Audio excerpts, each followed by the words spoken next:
Muy buenas noches a todos, que Dios os bendiga. Que Dios os colme de bendiciones a todos en esta noche. Bueno, vamos a ver si se empieza a conectar. Vamos a poner aquí un fondo. Vamos a buscar aquí un fondo, mira este. Bueno. Vamos a poner un fondito. Luis, bendiciones. Diego Torres, Richard. Vamos a poner un fondo musical que se haga esto más ameno.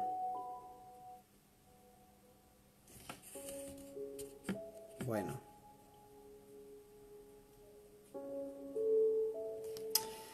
Que Dios os bendiga a todos en esta noche. Esperando a que se conecte. Buenas noches, esperando con libreta y boli. Muy bien.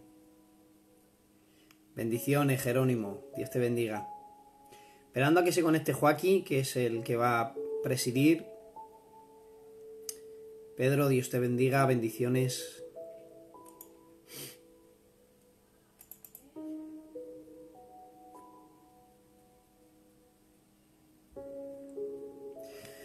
Bueno, tengo aquí el móvil y justamente detrás tengo la pantalla de mi ordenador con las notas porque, bueno, ahora lo explicaré, yo no soy tan memorioso como los hermanos. Ahora os mostraré las notas que tengo. Bueno, esperando que se conecte el hermano Joaquín, que va a ser el que va a presidir. Estamos esperando. Muy buenas noches a todos. José, Dios te bendiga. He desconectado el WhatsApp. Vale, no se me puede llamar y tampoco guasear.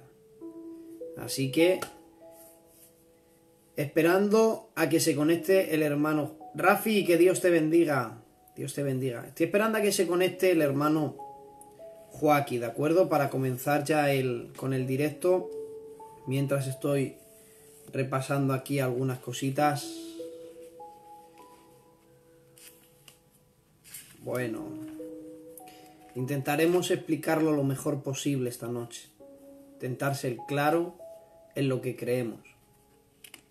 Por lo menos yo. Bueno, son las oraciones.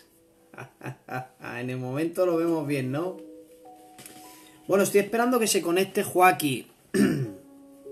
A ver si él se conecta para que él nos dé órdenes hoy. Bueno.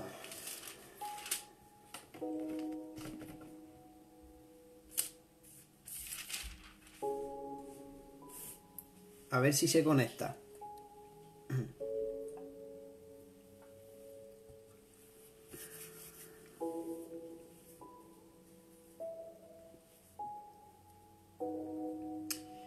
Debería conectarse Joaquín ya. Debería. Son ya las 11, sí, menos un minuto. Así que debería ya conectarse. Bueno, así damos tiempo también a los hermanos a que terminen de conectarse. Mi hijo que acaba de entrar.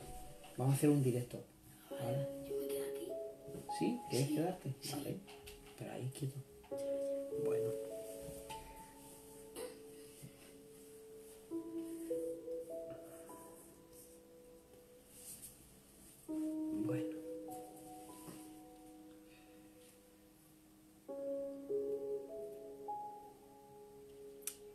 Bueno, Dios os bendiga a todos. Dios os bendiga. Si queréis, mira, voy a poneros una canción. Voy a poneros una que me he descargado hoy, que es increíble. La verdad que la canta muy bien. Vamos a escucharla mientras.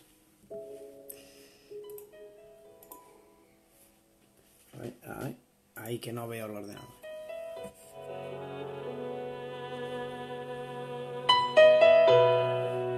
Vamos orando.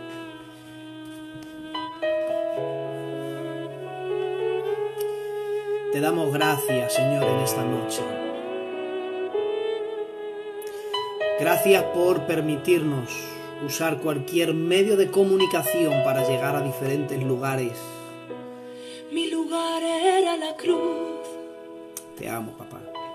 Pero lo ocupaste tú. Te damos gracias en esta noche. Has venido a rescatarme. Reglas a tu luz. Ahí. Te sentaste en las alturas. Vamos ahora. La más alta dignidad. Padre, te damos gracias. Gracias en esta noche preciosa. Señor, te rogamos que nos des sabiduría. Te rogamos que seas tú que bendigas esta tertulia, este tiempo, Señor, donde vamos a compartir cosas de tu hermosa palabra, Señor. Ayúdanos a serte fiel en lo que decimos. Danos sabiduría y entendimiento. Señor, nuestra intención es intentar llevar a todos aquellos que escuchen a vivir más cerca de tu sana doctrina. Que tu Espíritu Santo sea quien nos guíe, Señor, a toda verdad. Gracias por este tiempo, gracias por ayudarnos a que haya sido resuelto este problema que hemos tenido antes. Bendice a mi hermano Joaquín que va a presidir. Bendícelo, Señor. Cólmale de bienes. Gracias por todos los conectados, los que se vayan conectando y luego los que nos vean a través de la grabación. Bendigo sus vidas y te doy gracias por ellos en el nombre de Jesús. Amén. Joaquín, ¿quieres seguir orando, amigo? Sí, vamos a seguir un poquito. Amén. Bendito Dios y Padre del cielo, Señor. ¿Cómo no darte gracias por estas cosas que tú permites? Porque solamente las permites tú, Señor.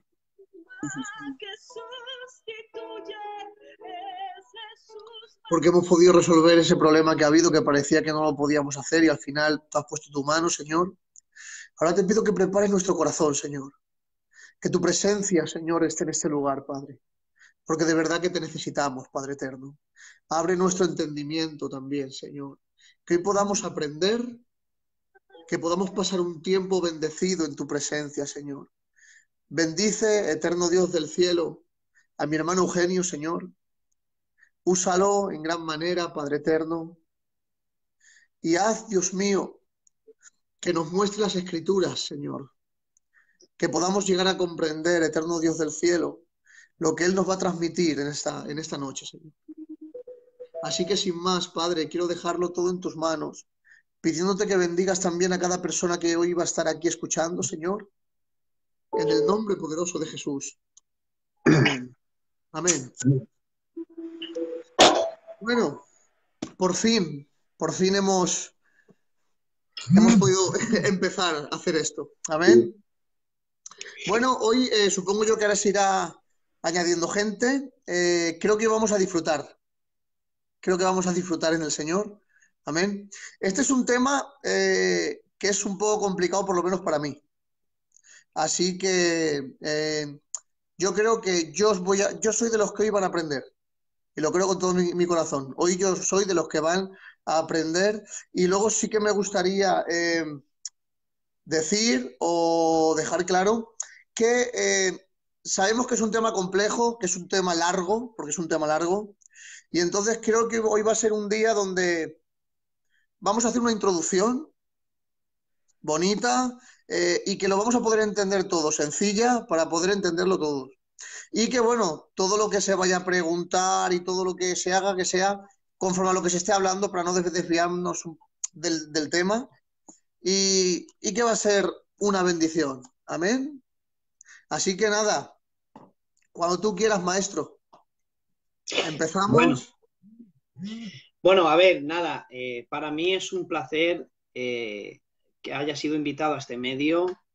Bueno, he de decir a la audiencia que los invitados pues tienen muchísimo más conocimiento que yo, sobre todo en la materia en que ellos trabajan, no tengo la memoria del Presi Adán, no tengo la memoria del tío José, y yo de vez en cuando, bueno, pues yo tengo mis notas aquí, quiero enseñaroslo, ¿vale? Para que veáis, para ser fiel, ¿de acuerdo? Mirad, estas son mis notas, ¿de acuerdo?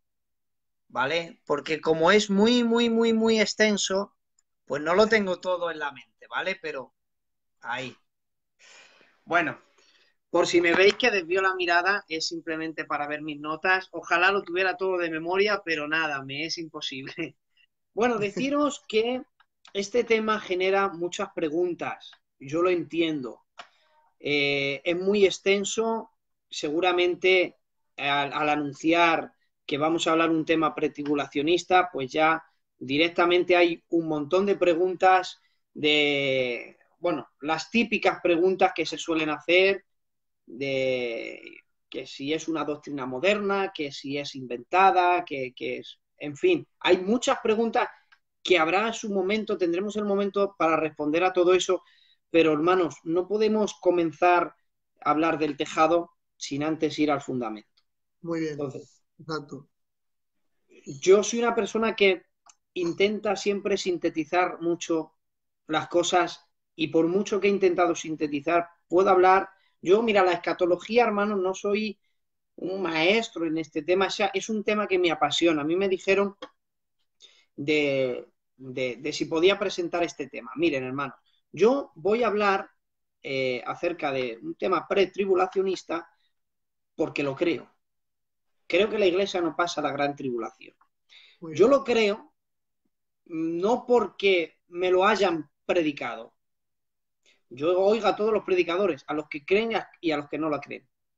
Yo creo que la iglesia no pasa la gran tribulación porque he estudiado, o sea, lo he comprobado con las Sagradas Escrituras, que la iglesia no pasa la gran tribulación. Entonces yo voy a defender lo que creo. Por eso yo no tengo temor a que, bueno, me hagan cualquier pregunta y yo las aceptaré y las respetaré como respetamos todas las opiniones. Pero yo, por ejemplo, cuando me llaman para hablar de escatología, yo la escatología la divido en tres partes. Así lo hago yo mentalmente para poder explicarlo. Tengo una primera parte, que la primera parte, hoy digamos que hoy daría la mitad, porque la escatología directamente deberíamos hablar de los pactos, empezar desde atrás, desde muy atrás, pero nos vamos a pasar todo eso. Yo cuando enseño acerca de escatología, empiezo con la profecía de las 70 semanas. ¿Por qué?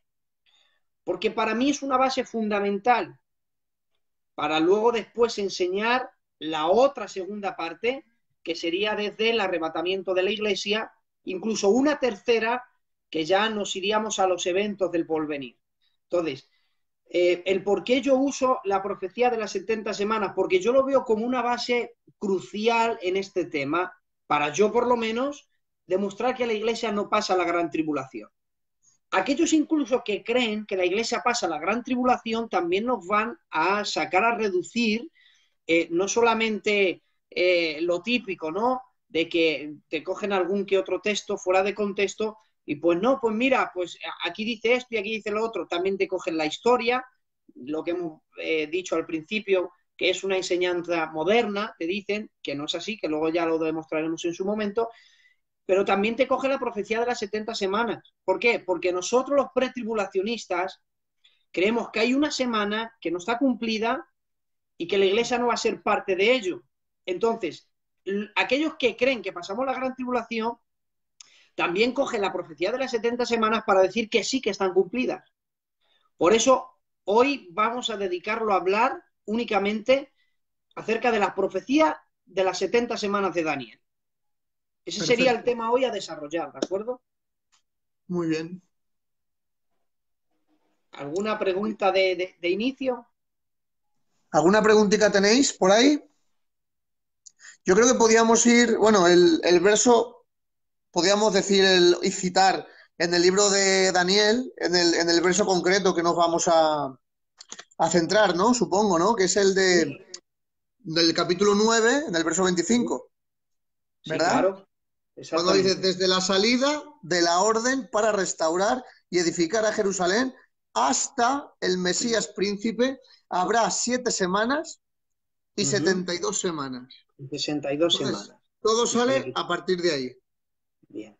Mire, capítulo 9 de Daniel. Daniel cuando Daniel está en Babilonia, que ya han pasado, él empieza a investigar. Él conoce obviamente la profecía que Jeremías dio en Jeremías capítulo 25 y en el verso 11, donde dice que la tierra estaría en ruinas, estaría en espanto y servirían al rey de Babilonia por 70 años. Esos 70 años, Daniel él empieza a pensar y se da cuenta que esos 70 años están a punto de cumplirse.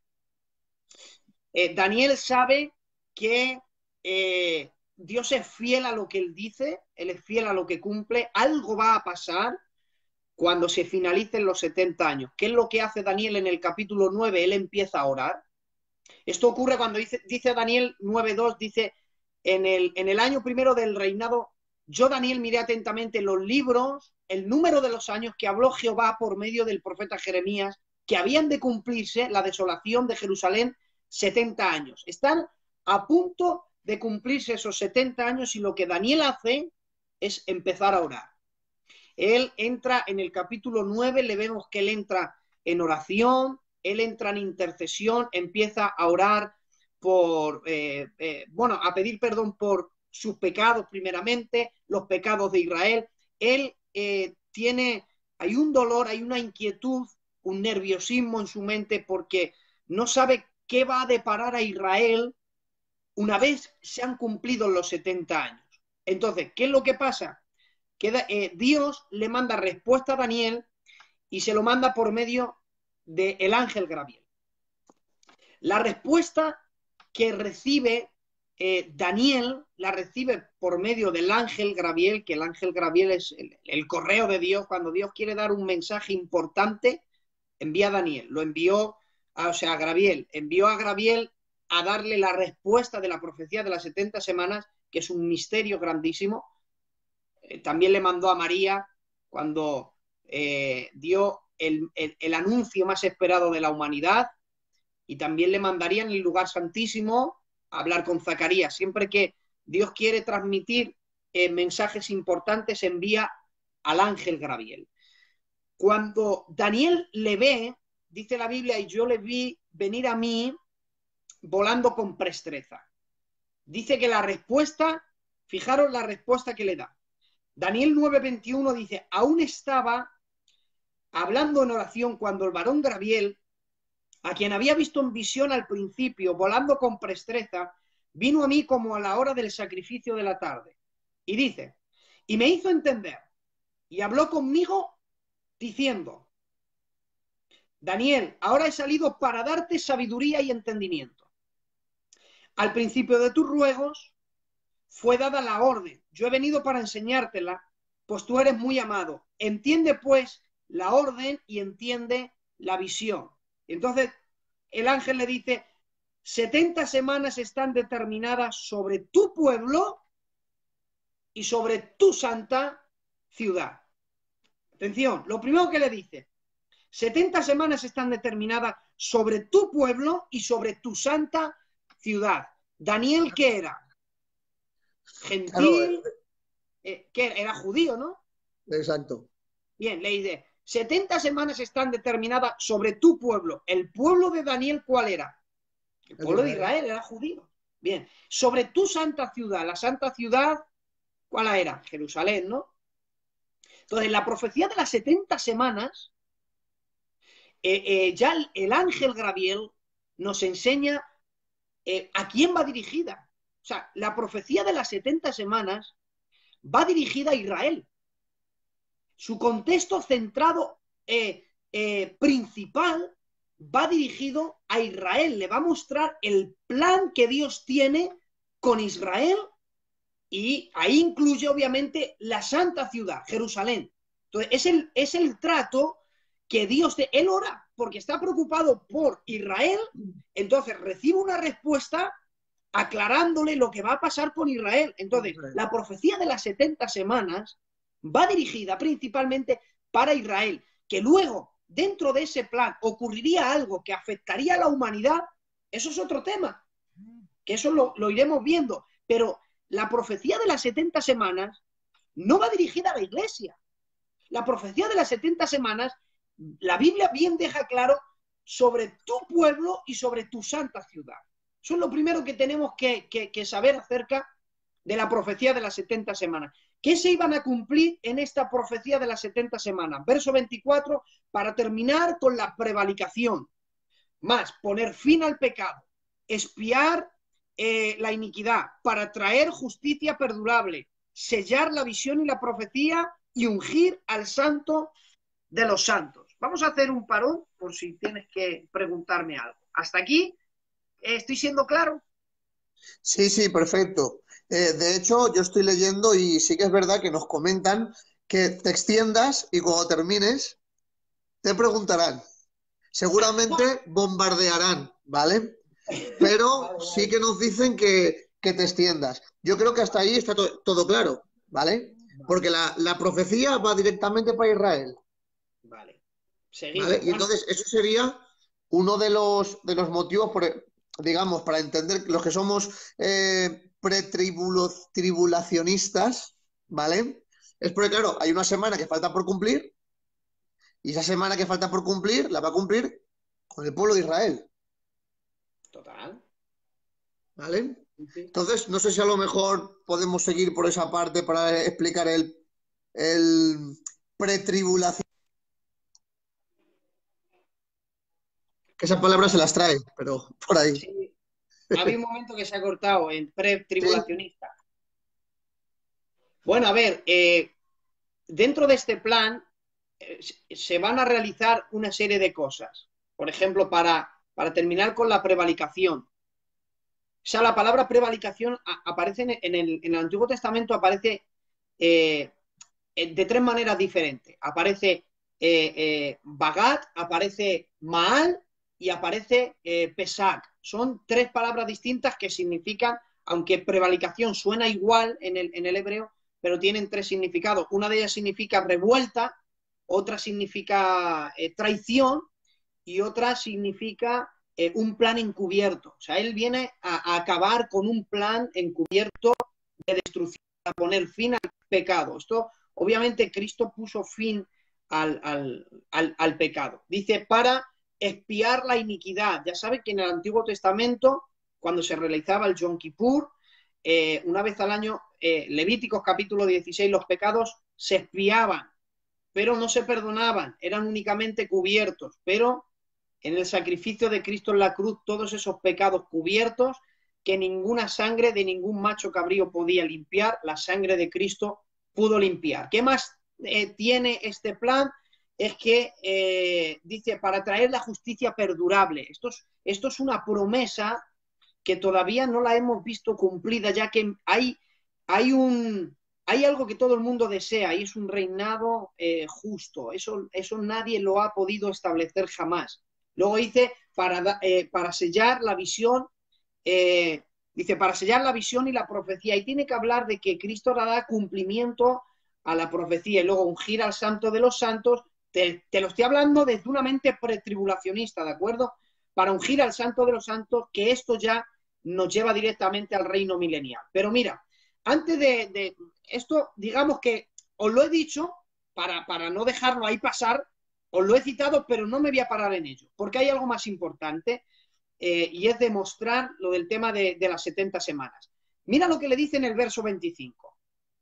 Sabe pues y entiende que desde la salida de la orden para restaurar y edificar a Jerusalén hasta el Mesías príncipe, y ahí dice, habrá 7 semanas y 62 semanas y se volverá a edificar la plaza y el muro en tiempos angustiosos. Miren, la Biblia no es de interpretación privada, la Biblia se interpreta a sí mismo. A veces el contexto está más cerca de lo que nosotros pensamos. Nos enseñaron que el contexto o bien está antes o después de lo que hemos leído, o bien está en el capítulo o bien está en el mismo libro donde está ese capítulo, o bien está en toda la Biblia. Aquí tenemos el contexto, el misterio, la clave para resolver la profecía de las 70 semanas, es esta palabra. Sabe pues y entiende que desde la salida de la orden para restaurar y edificar a Jerusalén. Mira, para entender la profecía de las 70 semanas, debemos averiguar una cosa. Lo que el ángel dijo, dice el ángel, en el verso 23, entiende pues la orden y entiende la visión. O sea, la clave para entender la profecía de las 70 semanas está en lo que el ángel Gabriel dijo, entiende la orden. O sea, si entendemos la orden, comprenderemos la visión de las 70 semanas. O sea, el ángel nos está dando la clave, nos está dando las herramientas para entender la profecía de las 70 semanas. Entiende la orden y entiende la visión. Y ahora nos preguntamos, ¿qué orden? El contexto dice, desde la salida de la orden para restaurar y edificar a Jerusalén. Esa orden. O sea, el ángel está diciendo, Daniel, cuando entiendas la orden, la misma Biblia que luego la escritura está inspirada por Dios.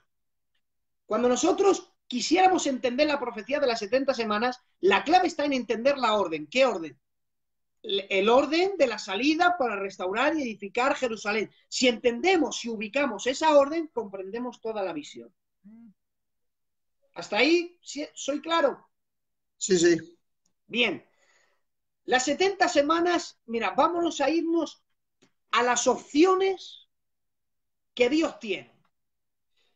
Cuando nosotros hablamos de 70 semanas, aunque esto lo saben, pero vamos a volver a repetirlo por si alguno no lo supiera, cuando nosotros hablamos de 70 semanas, ¿qué se nos viene a la mente? Obviamente una semana pues son 7 días. De lunes a domingo. Una semana, 7 días. 70 semanas, obviamente, equivaldrían a 490 días. Ahora, cuando la Biblia dice 70 semanas están determinadas sobre tu pueblo, vamos a interpretarlo ya directamente a números, para que la audiencia vaya entendiendo. 490 días, vamos a irnos a una posibilidad de Dios, ¿de acuerdo? 490 días están determinados sobre tu pueblo. La pregunta es, cuando aquí la Biblia nos habla de semanas, ¿nos está hablando de semanas de días? La respuesta sería que no. ¿El por qué? Porque si habláramos de semanas de días, entonces la profecía dice que en 490 días se cumpliría todo. Una de las cosas es que se le quitaría la vida al Mesías. Sería imposible. Claro. O sea, en 490 días no llegaría. Ahora, hay otra segunda opción, que no sean semanas de días, sino que sean semanas de años. Y entonces los 490 días se convierten en 490 años. Y lo que en 490 días no se puede cumplir, en 490 años ya la cosa cambia.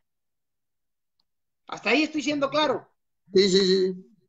Bien, si yo, como demostramos, de que no habla de semanas de días, porque, oiga, Daniel ya sabía, incluso en el libro de Daniel habla de días, cuando él dice estuve ayunando por 21 días, esa palabra días ahí, o por 3 semanas, ahí aparecen las 3 semanas de días. Pero cuando aquí la Biblia habla de semanas, no se refiere a semanas de días, sino que se refiere a semanas de años. Ahora, tenemos base bíblica para demostrar que en la Biblia aparecen semanas de años. Eso sería otra de las opciones. ¿Aparece en la Biblia semanas de años? Aparece en la Biblia semanas de años. En Levíticos aparece guardaréis. Cuando él está hablando de guardar reposo, el pueblo de Israel tenía que trabajar 6 años y al séptimo descansar. 6 años y al séptimo descansar. 6 años y al séptimo descansar. Así tenían que hacerlo durante 7. Y luego, que serían 7 por 7, 49. El año siguiente, que sería el año 50, era el año del jubileo. Ahí la Biblia dice semanas de años. O sea, ya en la Biblia, desde Levíticos, cabía la posibilidad en la mente de Dios de realizar algo, incluido semanas de años. Queremos dejar claro esto. Cuando la Biblia habla de que la profecía de las 70 semanas no se cumplirían 490 días, no serían completados. Pero hay una posibilidad que en 490 años pueda ser completado. Mira, ahora es cuando ya empezamos dentro de la profecía de las 70 semanas, porque hay 3 puntos de vista. Hasta ahí soy claro, que a mí me gusta mucho. Yo creo que hasta ahí está perfecto, exacto. Sí. Bien. Sí que sigue. Hay un punto de vista crítico acerca de la profecía de las 70 semanas, ¿de acuerdo? Que es el punto de vista que dicen que ocurrió desde el año 586 a.C.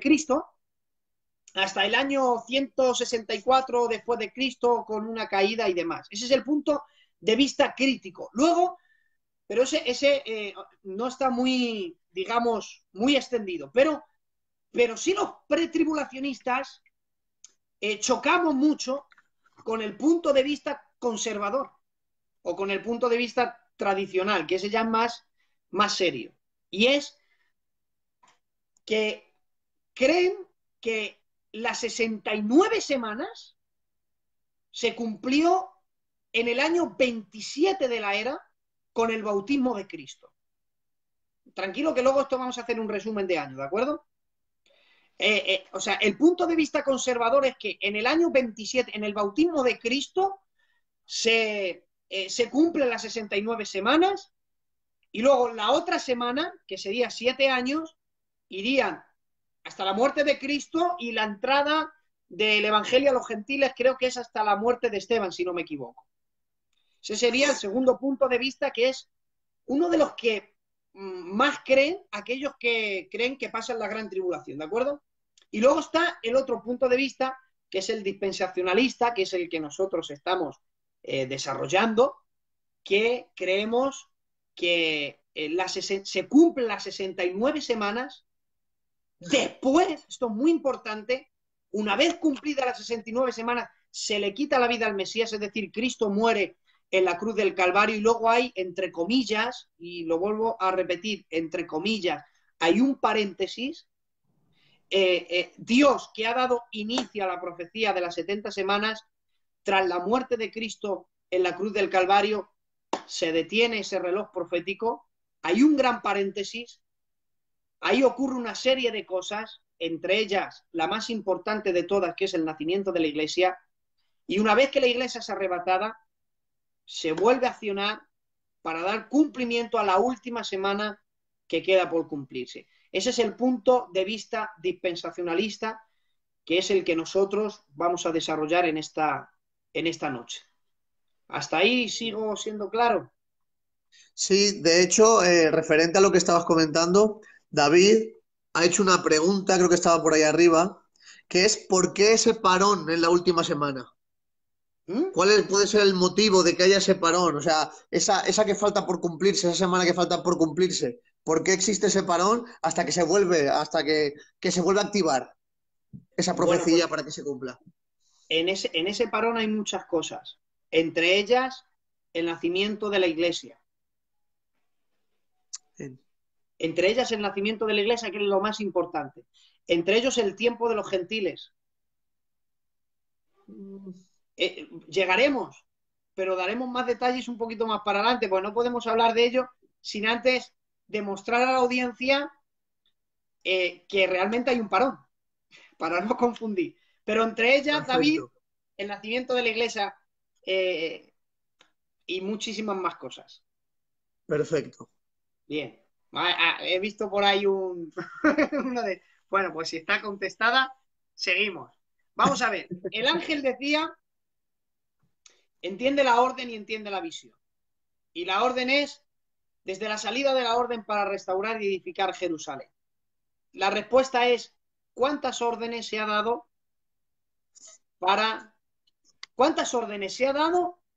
en favor a Israel? Esa sería, primeramente hay que localizar de qué órdenes está hablando la Biblia.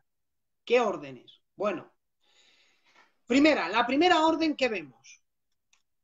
La primera orden que vemos en la Biblia, que tiene que ver con Israel, la vemos en Esdras. Vamos a Esdras, el capítulo 1 creo que es. Esdras capítulo 1. A ver, Nehemías y Esdras. Esdras capítulo 1. Ahí aparece un personaje que es Ciro, rey de Persia. Ciro era un conquistador, era un estadista, fue el fundador del imperio persa. Y fijaros, Ciro, el 12 de octubre del año 539, envió a su ejército a conquistar Babilonia. 17 días después, el 29 de octubre del año 539, él entra y establece algo muy importante en su imperio, que se pasó a llamarse el imperio neobabilónico. Bien, Ciro de Persia dijo lo siguiente. Dice, en el primer año de Ciro, rey de Persia, para que se cumpliese la palabra por boca de Jeremías, dice, despertó Jehová el espíritu de Ciro, rey de Persia, el cual hizo pregonar la palabra y también por escrito. Mira lo que hizo. Así ha dicho Ciro, rey de Persia. Jehová, el Dios de los cielos, me ha dado todos los reinos de la tierra y me ha mandado que le edifique casa en Jerusalén. Esto es increíble. Que está en Judea. O sea, Ciro, que la Biblia dice, el Espíritu despertó su vida para que diera esta orden.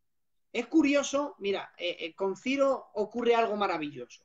En Isaías, en el capítulo 44 y el verso 28, nos habla de un Ciro que guardaría relación con Israel y le ayudaría. Resulta que ese Ciro, que sería un rey, nacería 150 años después de esa profecía.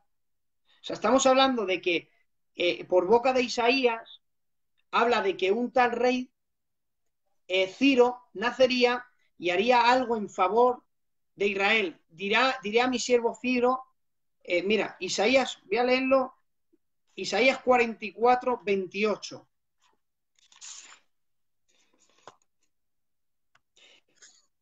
Que dice Ciro, es mi pastor, cumplirá todo lo que yo quiero. Al decir a Jerusalén serás edificada y al templo será fundado. 150 años después nace un hombre que se convierte en un rey, que se llama Ciro, y que da una orden de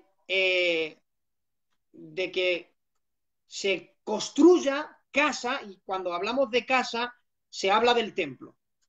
Así que en el año 536 regresan y comienzan a edificar el templo, pero de pronto hay una detención. Ellos empezaron a construir el templo, Ciro dio la orden, le dio también los recursos para ello, los judíos empezaron a construir, pero de pronto se detuvo la construcción, hubo un parón ahí, hasta más adelante. Hasta ahí voy claro. Ya fue la primera orden que se dio. Ciro, rey de Persia, dio la primera orden, pero dio la orden para edificar casa a Jehová. Tiene que ver con el templo, ¿de acuerdo? Perfecto. ¿Está ahí bien, no, Joaquín? Sí, sí. Perfecto. Hay un parón en la construcción del templo. Y entonces, durante 17 años, dejaron de construir el templo. Pero de pronto ocurre algo y esto lo deja reflejado Esdras, y es que dice la Biblia que hubieron dos profetas, que fueron Ageo y Zacarías, que empezaron a profetizar y de alguna manera volvieron a despertar por medio de la profecía, volvieron a despertar el deseo de volver a construir de nuevo el templo, porque habían estado durante 17 años parados. Entonces, Zacarías y Ageo empiezan a profetizar, el espíritu del pueblo se vuelve a levantar, vuelve el deseo para construir casa a Jehová. Por eso es en Ageo donde dice, traed madera y edificad la casa.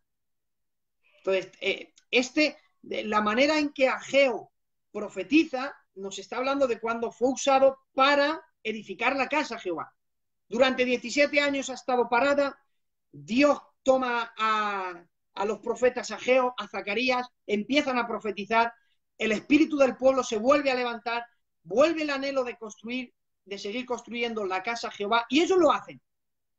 Ahora, cuando ellos lo hacen, siempre en toda obra de Dios hay una preparación, una oposición. En toda preparación y en todo deseo bueno siempre hay oposición. La Biblia dice que al otro lado del río Éufrates, en la provincia, hay un gobernador que se ha enterado de que los judíos están revolucionados y que están de nuevo haciendo obras en el templo.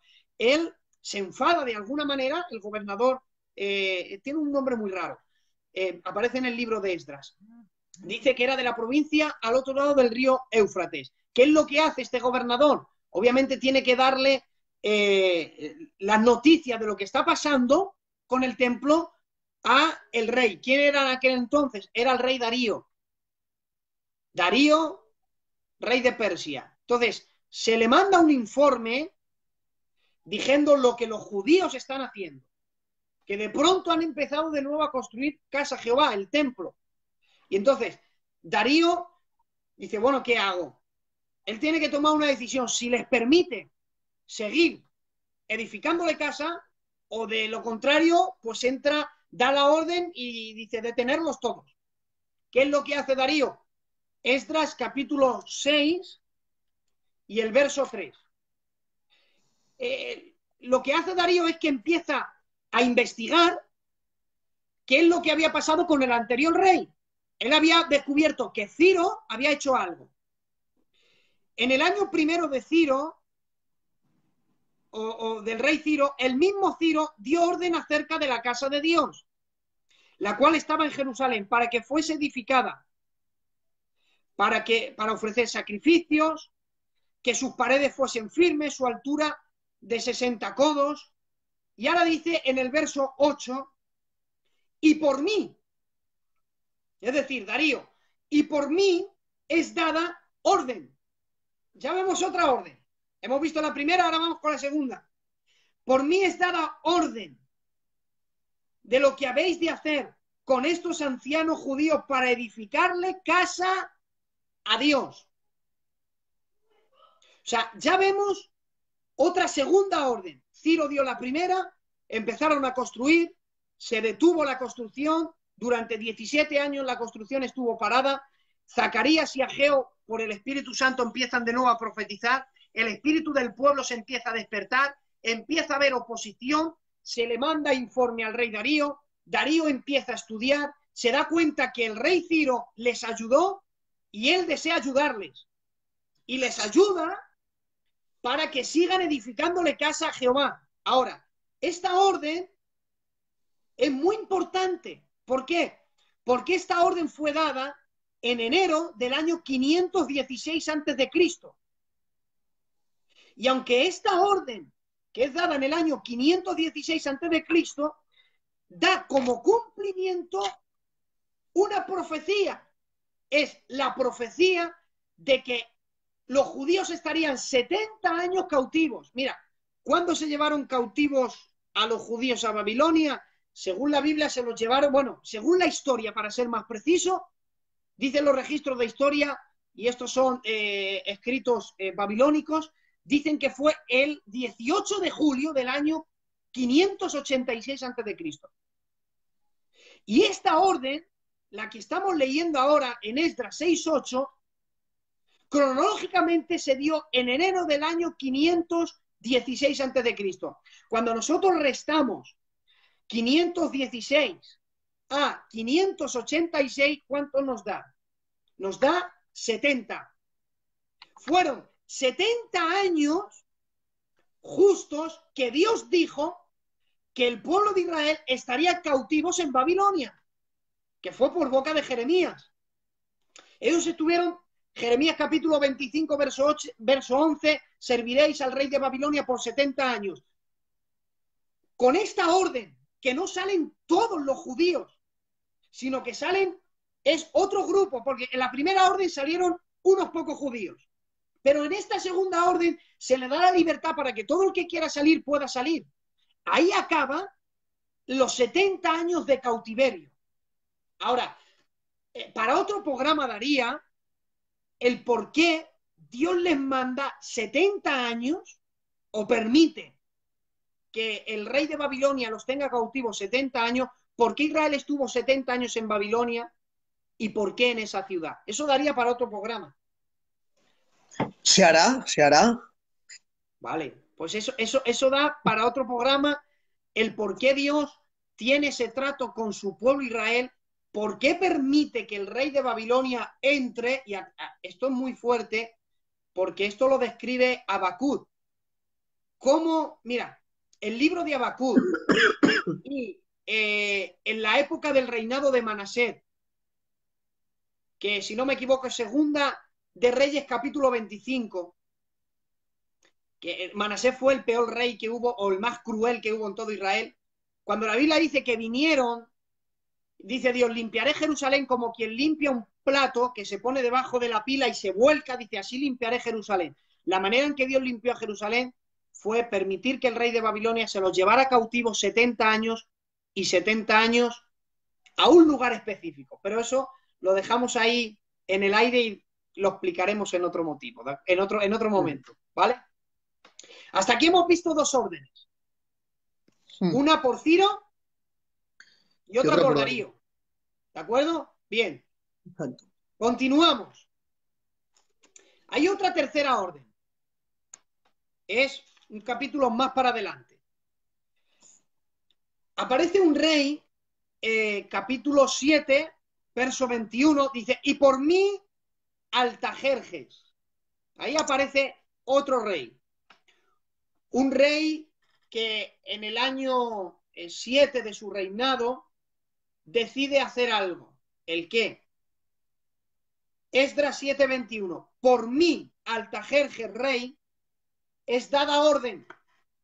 Ya vemos otra orden. Que a todos los tesoreros que están al otro lado del río, que todo lo que os pida el sacerdote Esdras, escriba de la ley del Dios del cielo, se le conceda prontamente. Y mira lo que se le iba a conceder. Verso 27. Bendito Jehová Dios de nuestros padres, que puso tal cosa en el corazón del rey para honrar la casa de Jehová, que está en Jerusalén. Ahora, aquí ya ha habido tres órdenes en el libro de Esdras. Una por Ciro, otra por Darío, otra por Altajerjes. Una en el capítulo 1, otra en el capítulo 6 y otra en el capítulo 7. La pregunta del millón. ¿Por qué estas tres órdenes no dan inicio a la profecía de las 70 semanas? Hay algunos que creen que la última sí, que luego vamos a aclarar, ¿de acuerdo? Pero desde este punto de vista pretribulacionista, ¿por qué ninguna de estas tres órdenes que aparecen en el libro de Esdras dan inicio a la profecía de las 70 semanas? Muy claro.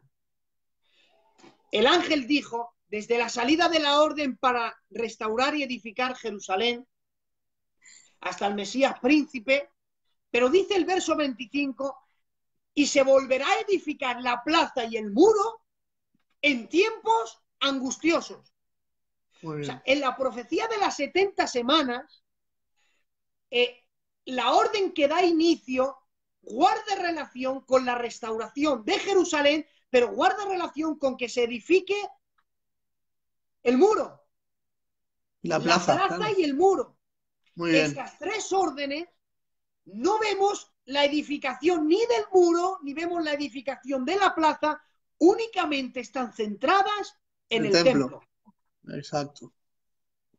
Por esa razón, ninguna de estas 3 órdenes dan inicio a la profecía de las 70 semanas, porque ninguna de ellas guarda relación ni con la plaza ni con el muro. Guardan relación con la casa de Dios, es decir, guardan relación con el templo. Hasta ahí de acuerdo, ¿verdad? Sí, perfecto. Esa tercera orden se ha dado en el año 457 a.C. 13 años después, es decir, 13 años de 457, nos vamos al año 444 a.C. Sigue siendo el mismo rey, Artajerjes. Esta vez ya nos centramos en el libro de Nehemías en el capítulo 2. Nosotros en nuestra Biblia, y esto nos lo puede enseñar mejor el maestro José de Valladolid, nosotros tenemos Esdras y Nehemías en 2 libros, pero Esdras y Nehemías era un libro. Bien, 13 años después de el año 457, nos vamos al año 444 a.C., y en la Biblia lo ubicamos en Nehemías capítulo 2. ¿Os estáis dando cuenta que estamos citando más historia que Biblia? Bueno, en cuanto a fechas me refiero. O sea, en cuanto a estamos dando fechas exactas. O sea, no estamos divagando, no, estamos dando fechas exactas de cuándo se han dado las órdenes. En el año 444 a.C. ocurre el pasaje de Nehemías capítulo 2. En el pasaje de Nehemías capítulo 2, es que esto da para otro estudio. Esto da para otro estudio. Lo que Dios hizo ahí, hermanos, es uno de los milagros más portentosos de todo el Antiguo Testamento. ¿Cómo es posible? Es increíble. ¿Cómo es posible que el rey Artajerjes le diera una excedencia, porque le concedió una excedencia? Le dijo, a ver, ¿por qué está triste tu rostro? Aquí el primer milagro, que no lo matara. Los coperos no podían estar tristes, pero él está triste. Por una razón divina no lo matan. ¿Por qué está triste? Entonces él le declara la tristeza de cómo está Jerusalén. Los sepulcros de los padres, las puertas quemadas a fuego, los muros derribados. Se le concede una excedencia. Fíjate que dice, mira, Nehemías es muy humilde, no da detalles, pero para eso estamos nosotros, para investigar. Dice, y le declaró y le dijo, ¿y cuánto te va a llevar el tiempo? Dice, y cuando le declaré el tiempo, dice, he aquí la reina estaba a su lado y le dieron permiso. 20 años. Yendo y viniendo. El rey se quedó sin copero. ¿Sabes que un rey quedarse sin un copero de confianza era un peligro grande? Porque da la casualidad que Darío, su papá, murió envenenado por un copero. Quedarse ahora Artajerjes sin copero, ya que había encontrado a un copero de confianza, quedarse sin un copero era un gran peligro para atentar contra el rey, pero de alguna manera divina, Dios le da el permiso, Artajerjes le da el permiso para que se marche de su reinado. Nehemías era importante, podía venir con una revuelta y conquistar el reino, pero por alguna curiosa razón, Dios, de una forma divina, veló el corazón del rey, le dio permiso. Ahora, ¿de dónde le vino? Digo una entresacada del tema y seguimos. ¿De dónde le vino a Artajerjes el deseo de ayudar tanto a los judíos? Bueno, porque es que resulta, su papá era Darío y su madrastra fue la reina Esther. Seguramente, esto lo dejo ahí en el aire, seguramente su mamá le había contado que el que ayuda a los judíos le va bien y el que maltrata a los judíos como Amán, el perverso, le va muy mal. Y Artajerjes se había criado que ayudando a los judíos las cosas le van bien. En el año 444 a.C. es mandado Nehemías con todos los recursos. ¿Y qué se edifica? Restauraron el muro, restauraron la plaza. Ahora bien, empezamos los problemas. ¿Hasta aquí me habéis entendido? Sí. Bien. Perdonad. Hasta aquí me habéis entendido, ¿no? Ahora comienzan los problemas. Problema número 1. Esto ya es un ataque que nos hacen a nosotros. Nos dicen, en el capítulo 2 de Nehemías, en el año 444, no puede dar inicio a la profecía de las 70 semanas. ¿Por qué? Dicen, porque los años no coinciden. Y es que escucha, mira qué curioso. Coges una calculadora, un papel y un boli, no coinciden. Pero mira cómo no coinciden. Año 44 a.C. Cristo muere a los 33 años. Cuando nosotros sumamos 444 más 33, 477. 477. Ahora, según la profecía de las 70 semanas, la Biblia dice que a la semana 69 se le quitaría la vida al Mesías. Y a la semana 69, ¿cuántos años suman? 483. 83. Sin embargo, a nosotros nos da 477. Nos dicen, ¿veis? No coincide. Mira, la profecía la divide Dios en 3 partes. Parte número 1, 7 semanas. 7 semanas equivalen a 49 años. La segunda en 62 semanas. 62 semanas equivalen a 434 años. 4 años. Y una semana que equivale a 7 años. 7 años. Primer bloque, primera semana, 49 años. ¿Por qué hay una división de 49 años? Número 1, no es casualidad que lo que tardó Nehemías en reconstruir el muro, la plaza, levantar los sepulcros, restaurar las puertas, es decir, darle protección a Jerusalén, fueron 49 años. Lo que Nehemías tardó en realizar toda esa obra fueron 49 años. El primer bloque de la profecía cumplida. ¿Por qué Dios manda a construir muros? Porque el levantar un muro alrededor de la Santa Ciudad era símbolo de protección. Porque por mucha adoración que ellos tuvieran, si no había muros, estaban desprotegidos. Y esto ya podemos pasarlo en nuestra vida espiritual.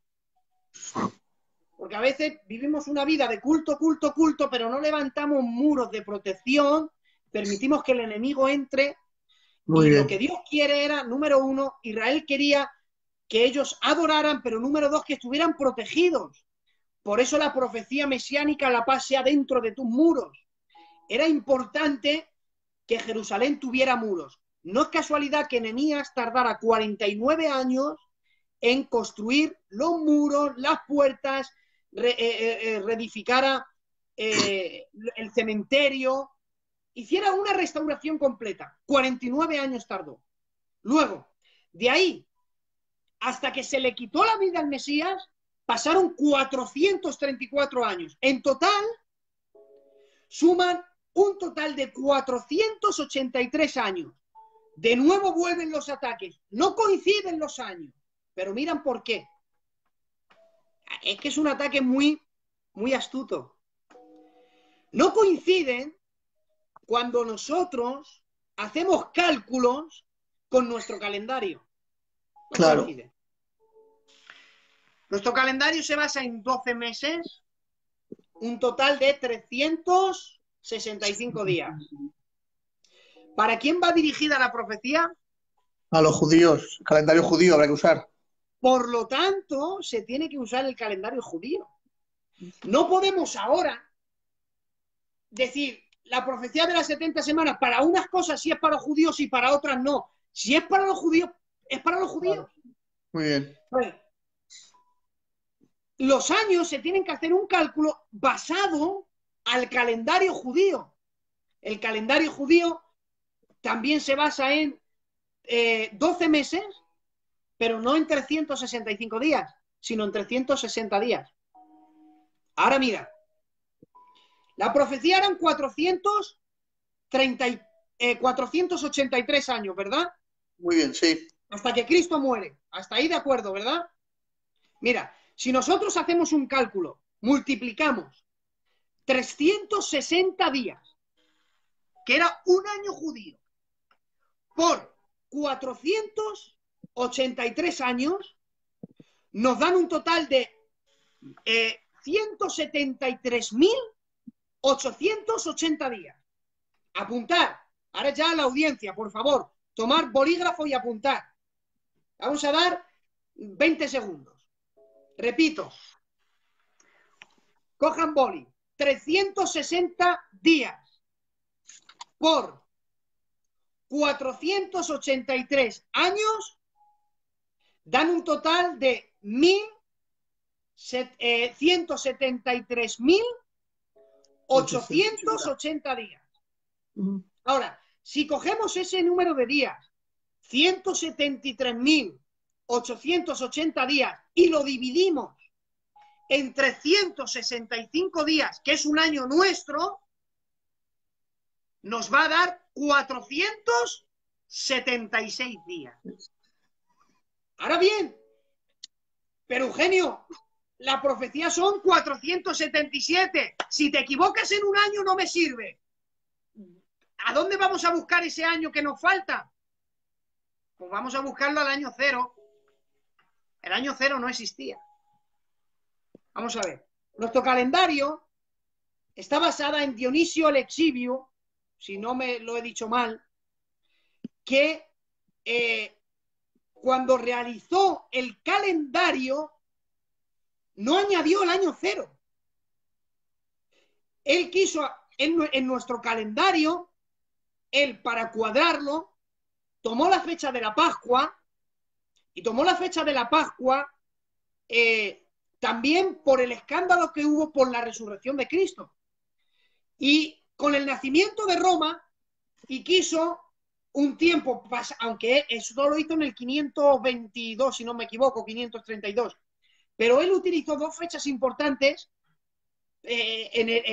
acontecimientos importantes en la historia, que fue el nacimiento de Roma y la Pascua. Algunos dicen que la resurrección, pero bueno, la Pascua, y quiso unir, y en base a eso inició el calendario. Él no puso año cero, porque iba del -1 al 1. El año cero no existía. ¿Por qué?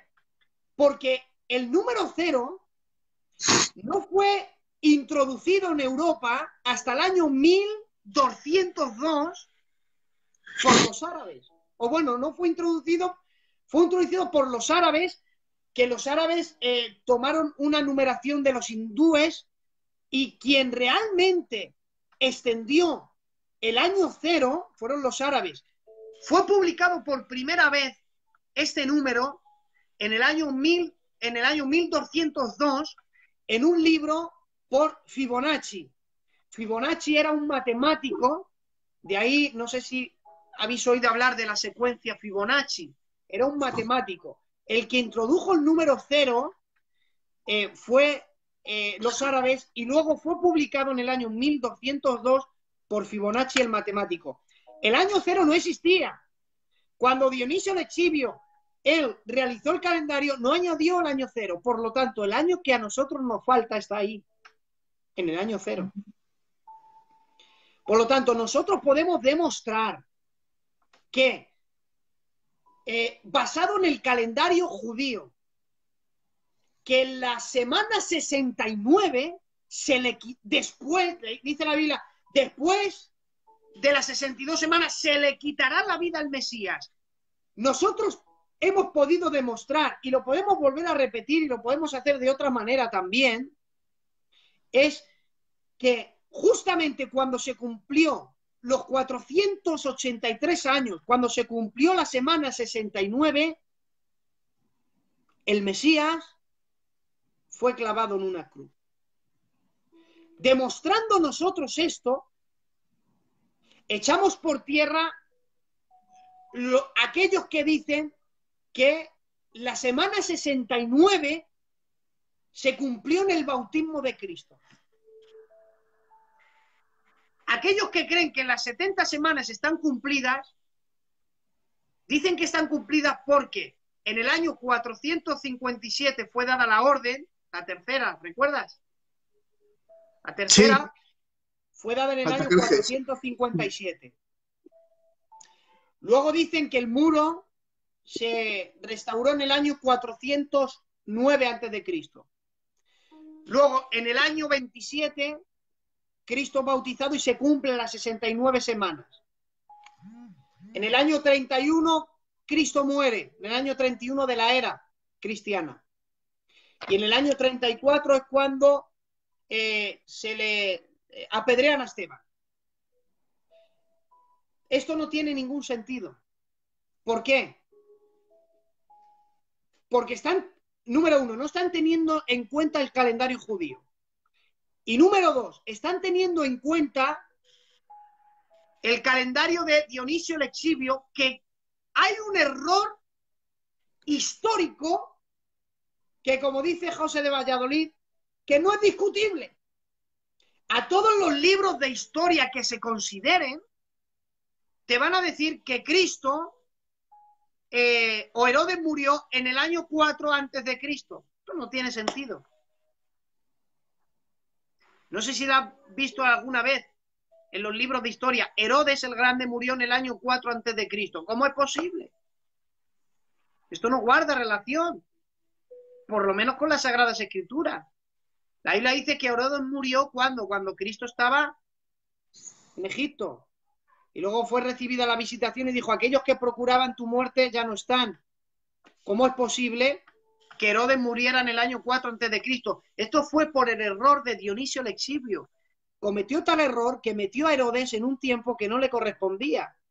Escucha, en el año 4, pero hay ciertos historiadores que datan la fecha por este calendario. O sea, ahora mismo, si a un historiador no, pudiera presentar el nacimiento de Cristo, lo van a remontar al año 4 o incluso al año 6 antes de Cristo. O sea, para aquellos historiadores que estudian la historia en base a nuestro calendario, hay una diferencia de error entre el año 4 y el año 6. ¿El por qué estos 2 años? Porque la Biblia dice que cuando Herodes manda matar a los niños, dice, y mandó matar a los niños menores de 2 años. No es casualidad que el error que haya en los historiadores sea del año 4 al año 6. Esos 2 años son mandar matar a todos los niños menores de 2 años. ¿Por qué? Porque se decía que Cristo podía tener entre meses y 2 años. Sabemos que cuando los magos entran, no entran al pesebre. Eso es una invención católica. Los magos no fueron al pesebre. Dice Mateo 2:11, dice, entrando en la casa, adoraron al niño.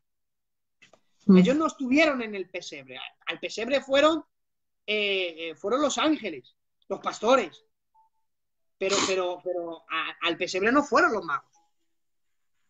Entonces, adoraron al niño, no al bebé, porque no se sabía qué año podía tener cuando los magos entraron y vieron al niño y adoraron al niño. Y le ofrecieron oro, incienso y mirra. No se sabe la edad exacta que pudo haber tenido. El error de esos 2 años se incluye en el calendario nuestro. Si no tienen en cuenta aquellos que creen que las profecías de las 70 semanas están cumplidas, si no tienen en cuenta el calendario judío y no tienen en cuenta el error del año 4 al año 6, ya fallan en su cálculo matemático. Y si hay un error, no es creíble. Claro. Muy bien. Yo, ¿por qué no creo que la tercera orden en el año 457 da inicio? No lo creo porque hay errores. Aunque me bailes en un año, no me sirve.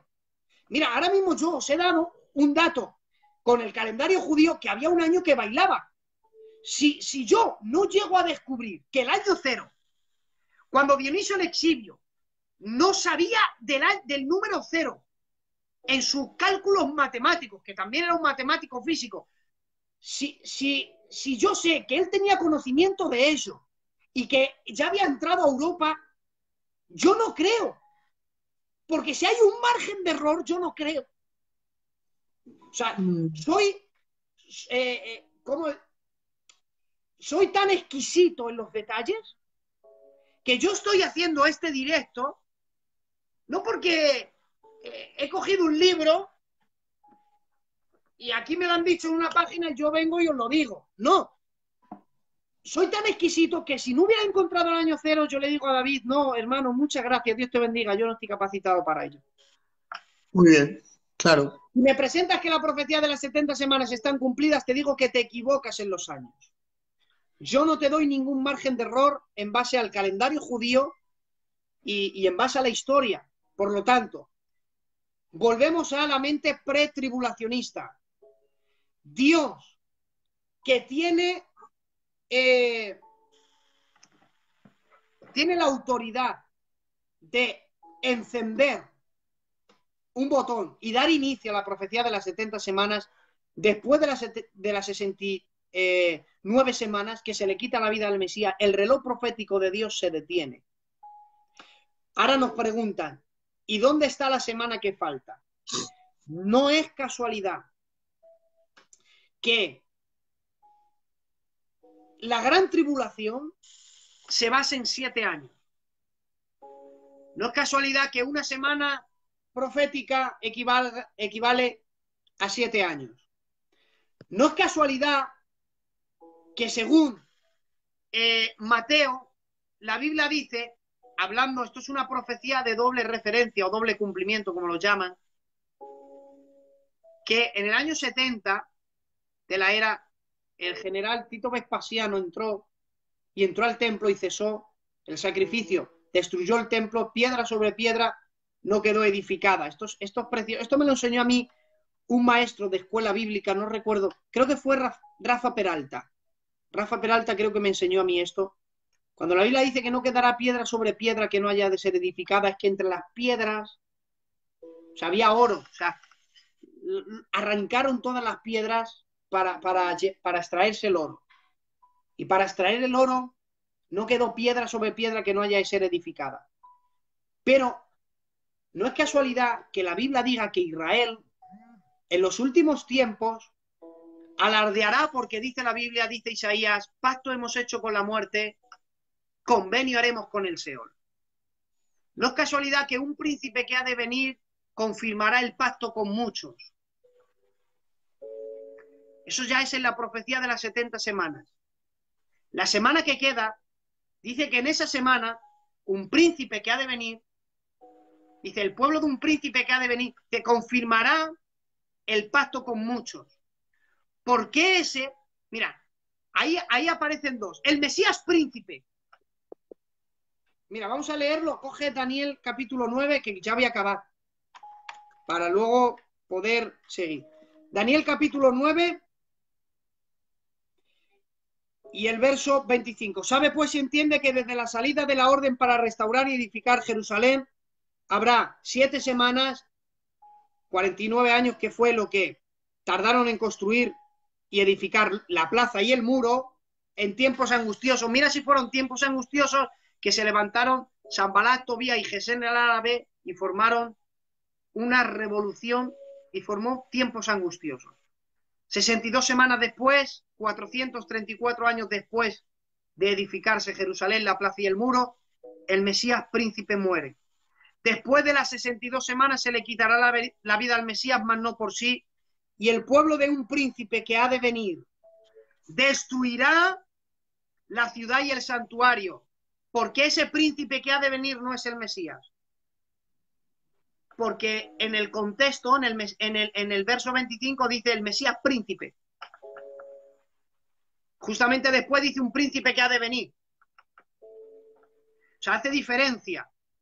Ese príncipe que ha de venir se refería, es una profecía de doble referencia que ocurrió en el año 70 después de Cristo con Tito Vespasiano, pero no es casualidad que en los últimos tiempos Israel hará un pacto con el anticristo, La Biblia dice que lo llamarán pacto con la muerte, convenio con el Seol, que el pacto con la muerte y el convenio con el Seol, el contexto está en los 4 jinetes del Apocalipsis, y esto ya da para otro estudio. No es casualidad que sean 7 años, no es casualidad que a la mitad de la semana, dice la Biblia, y por una semana confirmará el pacto con muchos. La palabra muchos es importante, porque ese príncipe, el pueblo de un príncipe que ha de venir, ¿por qué no es el Mesías? Porque el Mesías no cumplió un pacto con muchos. Si es muchos, no son todos. Muy bien. Cuando habla de muchos, no abarcan todos. Si esto tiene que ver con la muerte de Cristo, que abarcó a muchos, pero no a todos. Entonces, la muerte de Cristo ofrece salvación a todo el que se acerque. Amén. Por eso dice a todos los sedientos, bueno, que eso también se cumple en el reino milenial, pero bueno, a todos los sedientos que vengan a las aguas. Él ofrece de tal manera amó Dios al mundo. O sea, es algo que se ofrece al mundo entero, a todos, no a muchos. Claro. Entonces, él confirmará el pacto con muchos. ¿Qué muchos? Israel. Confirmará el pacto con ellos. A la mitad de la semana, no es casualidad que según la gran tribulación hay 3 años y medio, tengo 20 de batería. Creo, voy a ahora cargarlo, ¿vale? Te dejo mientras lo voy cargando. No es casualidad que a los 3 años y medio rompe el tratado de paz, y lo que durante 3 años y medio ha sido paz y seguridad, que está representado en el primer jinete de Apocalipsis, que es el blanco, que viene venciendo y para vencer, que viene con un arco, pero que no tiene flechas, porque él reinará sus 3 primeros años y medio con la palabra, un poder diplomático, con la palabra, no usará armas, aunque honrará la fuerza militar, pero no usará armas. Él con la palabra convencerá, es un poder, la Biblia dice que será más sabio que Daniel, su oratoria es impresionante. Es tan impresionante que a Hitler, él no dio un golpe de estado, a él le votaron porque los convenció de la manera que hablaba, era un orador excelente. Así será el anticristo, será un orador excelente, con la palabra convencerá. A los 3 años y medio, él rompe ese tratado de paz y comienza lo que la Biblia llama el gran día de la ira de Jehová. En otro programa demostraremos por qué la iglesia no puede estar ahí. Cuando nosotros leemos Apocalipsis, vemos capítulo 1, la introducción, capítulo 2 y capítulo 3, mensaje a las iglesias, y del capítulo 4 en adelante no vuelve a aparecer la iglesia hasta que luego aparece al final del libro de Apocalipsis ataviada como una esposa. No aparece, pero sí aparecen los 144.000 ¿de qué? Del pueblo de Israel. Los 2 testigos que predican ¿dónde? Y son muertos en Jerusalén, sí aparecen. Y aparece Israel, Israel, Israel e Israel, pero la iglesia no aparece. Muy bien. Por eso es que la iglesia no pasa la gran tribulación, porque Dios no nos ha puesto para ira. Yo no sé el por qué tienen tantísimo... es que la Biblia dice que los que perseveren hasta el fin, es que hay que demostrar que yo no tengo que demostrar la fidelidad de nada, hermano. Yo no sé qué empeño tienen con demostrarle a Cristo qué. Si por obras, no es por obras para que ninguno se gloríe. Yo no... Claro. A ver, ¿esto es un culto al sufrimiento?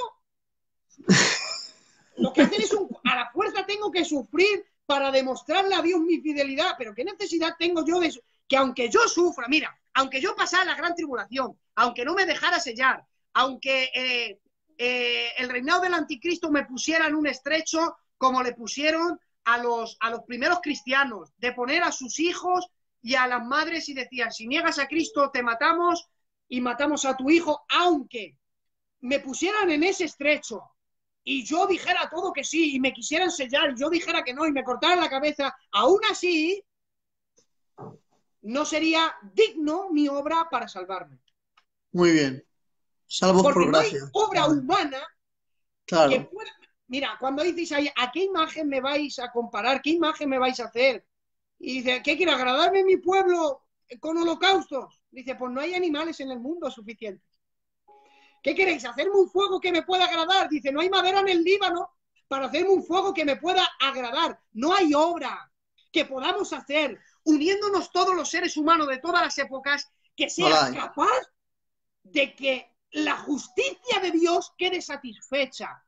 Yo no tengo por qué demostrarle nada a Dios, porque de primeras no puedo demostrarle nada. Porque es por gracia para que ninguno se gloríe.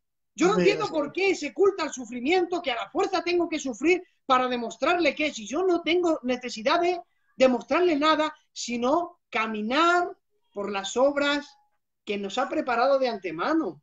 Ya está. No hay otra. Hermano, no hay otra. Estoy demostrando que la iglesia no pasa la gran tribulación sin hablarte de tesalonicenses, sin mencionarte corintios. Sí, sin meternos en materia. Sin meternos en materia. No hace falta. Y con esto, con la profecía de las 70 semanas, por eso me gusta explicarlo, sin hablarte de Cristo habló del arrebatamiento en Juan capítulo 14. Iré y volveré y me tomaré a mí mismo. ¿Qué nos hablan? De que el rapto es una doctrina moderna. No es una doctrina moderna porque, mira, número 1, Cristo habló. Número 2, Pablo tenía el deseo de ser arrebatado. No todos dormiremos, pero todos seremos transformados. O sea, Pablo tenía la esperanza de no morir. No todos vamos a morir. O sea, tenía la esperanza de que él un día no moriría, pero sí entraba la posibilidad de, aunque no me muera, sea transformado. No todos dormiremos, pero todos seremos transformados. Ahí ya entra en la mente un plan de transformación, y eso ocurre en el arrebatamiento. Claro. Hay 4 importantes, Cipriano habló, Irineo también habló, y hay una serie de hombres en el año 200. Hay un discípulo de Policarpo, de Esmirna, que también fue discípulo de Juan, que habló del arrebatamiento. O sea, que yo no sé de dónde me sacan que nosotros... oiga, que también es una curiosa razón que esta doctrina se expandiera a partir de entrada al siglo XIX, y también tiene una respuesta bíblica. Es verdad que estuvo ahí, sí, claro, Juan, esto tiene una respuesta bíblica. Nos hablan de que a causa de esta niña con 15 años, cuando tuvo la visión, Margaret MacDonald, Margaret no sé qué, sí, muy bien. Margaret MacDonald, que tuvo una visión. Bueno, antes de que Margaret MacDonald tuviera una visión en el año 1830, Irving ya estaba predicando acerca del arrebatamiento, porque leyó un libro de la Zuna o la Zuca o algo de eso, que lo tengo por ahí en mis notas, que hablaba de la gloriosa venida, pero estaba en inglés, y él la interpretó al español, y cogió en Inglaterra a más de 10.000 personas, y por meses estuvo hablando del arrebatamiento, antes que Margaret MacDonald ya estuviera contara la visión. Escucha, que fue un testimonio, que ella recibió una visión, escribió una carta, se la envió, y luego él, en medio de la predicación que él ya predicaba, contaba el testimonio de esta chica. Pero también hay una razón divina y profética de por qué esta doctrina ha estado velada. ¿Queréis que la diga? Vale, mira, vamos a dar un parón porque voy a poner el móvil a cargar, ¿vale? Vale, perfecto. Vale, a ver dónde tengo yo.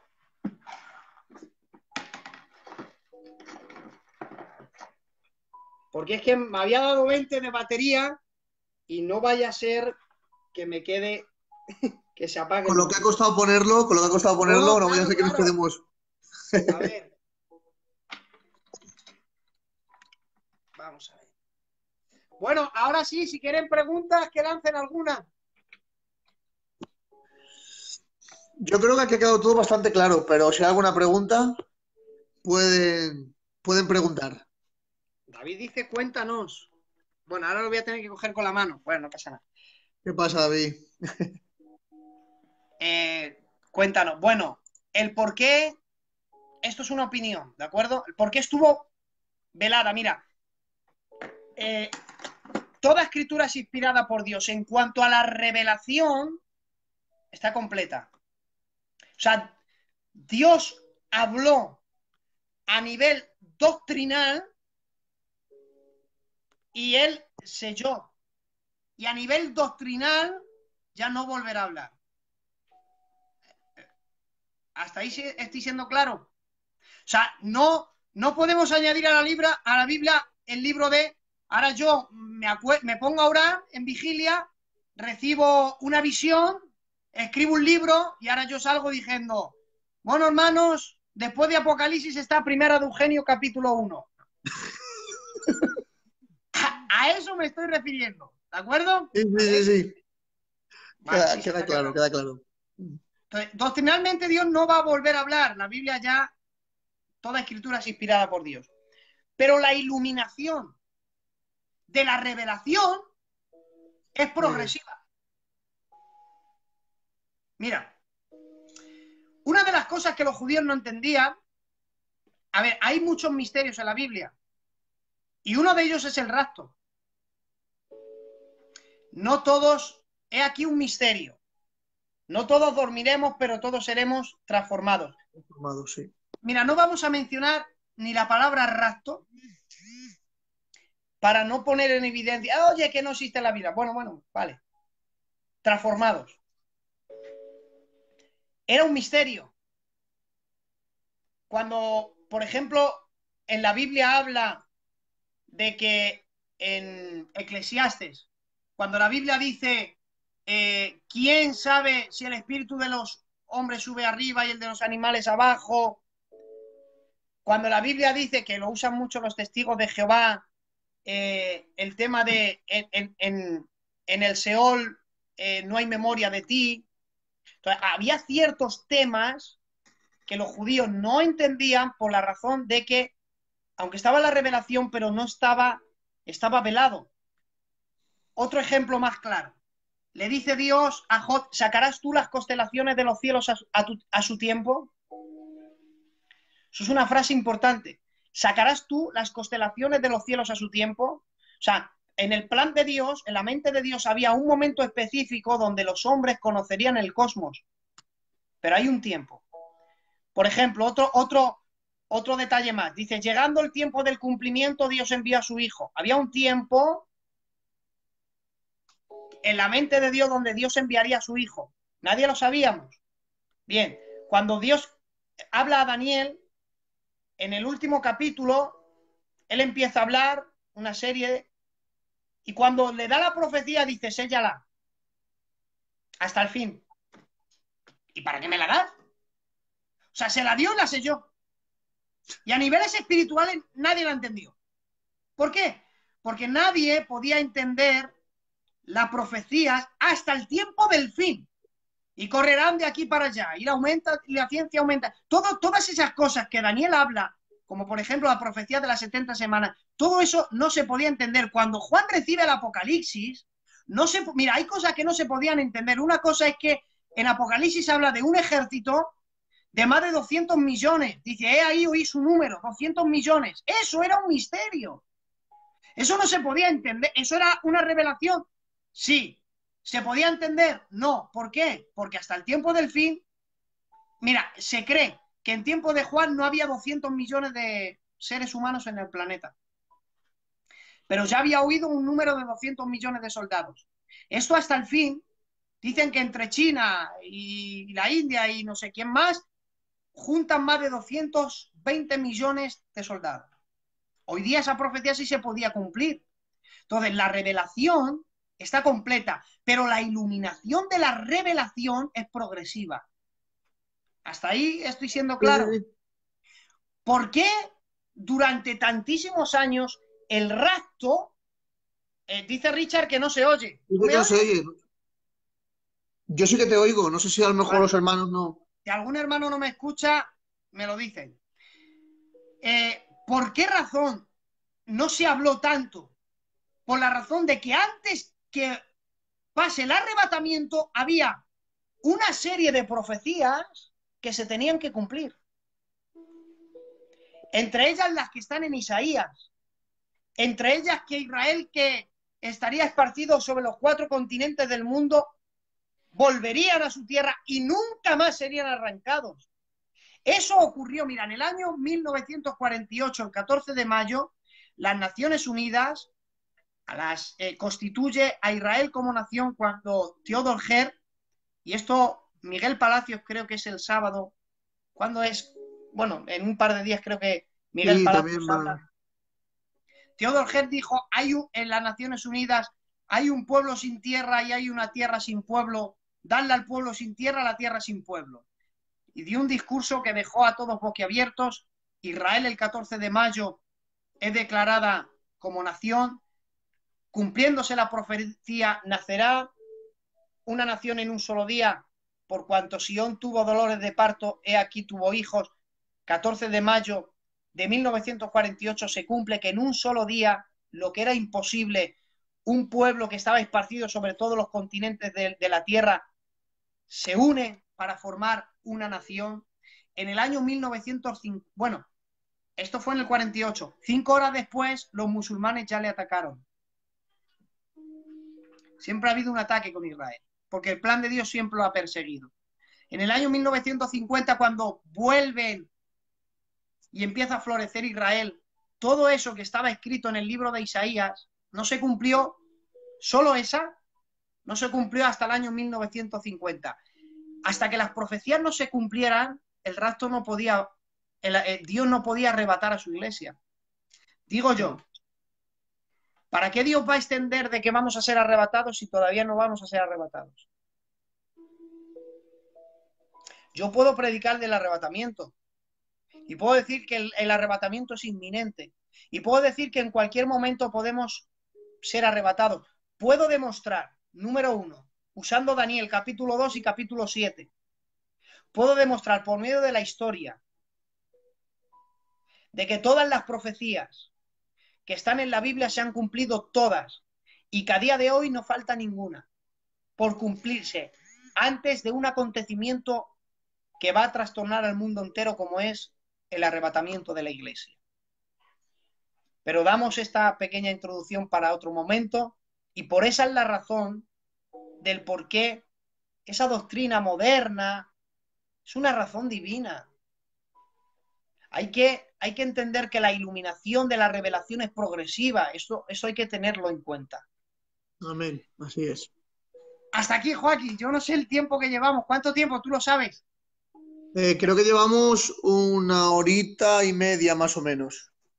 No Horita puedo y más. media. No Pero puedo más. vamos, creo que ha sido una bendición, creo que te has explicado perfectamente. De hecho, has utilizado versos, has sacado Biblia, vamos, creo que es indiscutible. Entonces, yo lo que quiero saber es si hay alguna pregunta, si la gente que nos está viendo ahora tiene alguna pregunta, tiene alguna duda, pero todo acerca de lo que hemos hablado, por no meternos en otros temas y eso ya los demás temas que tengamos que tratar se tratarán en otro día. Pero es por saber, no sé si hay algo que quieran saber, alguna duda que tengan, alguna pregunta. Algo que quieran añadir, si es que se puede añadir algo. Quiero que sepáis que me he sentido como Pablo en el Areópago.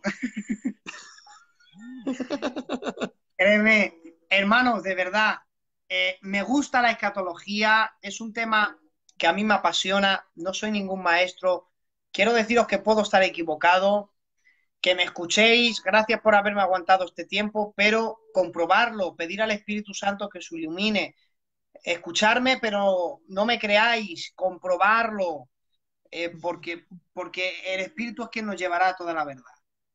Y no soy ningún maestro, yo no doy clases, no, me apasiona, lo predica, os he compartido esto porque lo creo, y yo creo algo que he comprobado, si no, pues no tendría sentido. Si no, a ver, como dice nuestro hermano Luis Jiménez Gavarri, que de aquí le mando un saludo, sabes un poquito, ¿sabes? Te podemos dar el visto bueno, el visto bueno. Vale, gracias. No, pero de verdad ha sido una bendición y aparte explicado de forma muy sencilla, ¿vale? Que si lo he entendido yo, lo han entendido todos, seguro. Y bueno, aquí la gente dice que sigas un poquito, pero no preguntan. Si es que nos podemos... A ver, es que, mira, yo soy muy maniático a la hora de explicar. Nos va a llevar mucho tiempo. ¿Qué lo dices por lo de las trompetas? Sí. Pero bueno, la diferencia de las trompetas, realmente no entiendo bien la pregunta. Porque si me hubieran, por ejemplo, si me hubieran preguntado... Ahí dice con voz de mando, con trompeta de Dios. Mira, ¿por qué en el arrebatamiento aparece un sonido como de trompeta? Esto tiene también una razón doctrinal. Cuando esto es la división de las dispensaciones. Mira, cuando fue dada la ley, cuando terminó una dispensación y vino la ley, el inicio de una nueva, se distinguió por un ¿qué? Por un sonido de bocina, de trompeta. Dios descendió al monte y aquí se escucharon truenos, relámpagos como sonido de bocina y de trompeta. O sea, escucharon como un sonido de trompeta parecido cuando se dio fin a una dispensación y se comenzó otra. Cuando los judíos estaban orando en el aposento alto y vino el Espíritu Santo y marcó un fin de dispensación para un inicio. La llegada del Espíritu Santo, se oyó un sonido como un estruendo y tiene que ver que con cada final de cada dispensación hay un sonido. En el Tesalonicenses tiene que ver con el fin de una dispensación. Con ese sonido termina la dispensación, la iglesia es arrebatada. Es el final de una dispensación. ¿Qué guarda relación con las trompetas del Apocalipsis? Ninguna. Mira, las trompetas, el libro de Apocalipsis es muy fácil de dividirlo, es muy sencillo. El libro de Apocalipsis, mira, los 4 jinetes, vamos del capítulo 4 en adelante, ¿vale? Los 3 primeros no vamos a hablar de ellos. Los 4 jinetes del Apocalipsis es el tráiler de una película. ¿Has visto que antes de salir la película sale el tráiler? Sí. Pues los 4 jinetes del Apocalipsis es el resumen de los 21 juicios. El primer caballo es el resumen de los 3 años y medio primeros. Los 3 siguientes es el resumen de los otros 3 años y medio posterior. Es el tráiler de la película. Las trompetas anuncian la ira de Dios. O bueno, los sellos, primeramente, de los sellos aparecen las trompetas y de las trompetas aparecen las copas, ¿vale? Los sellos desvelan la ira de Dios. Las trompetas anuncian la ira de Dios y las copas de la ira derraman la ira de Dios. No tiene nada que ver esa trompeta con las trompetas del Apocalipsis. Amén. Mira, David ha hecho una pregunta. Dice, ¿por qué dice en Apocalipsis que los que han pasado la gran tribulación? Sí, dice, yo tengo así, ¿por qué dice en Apocalipsis los que han pasado la gran tribulación? Eso ha puesto David. David, cita el texto. Sí, que no, yo que tampoco entiendo bien. No, cítame el texto.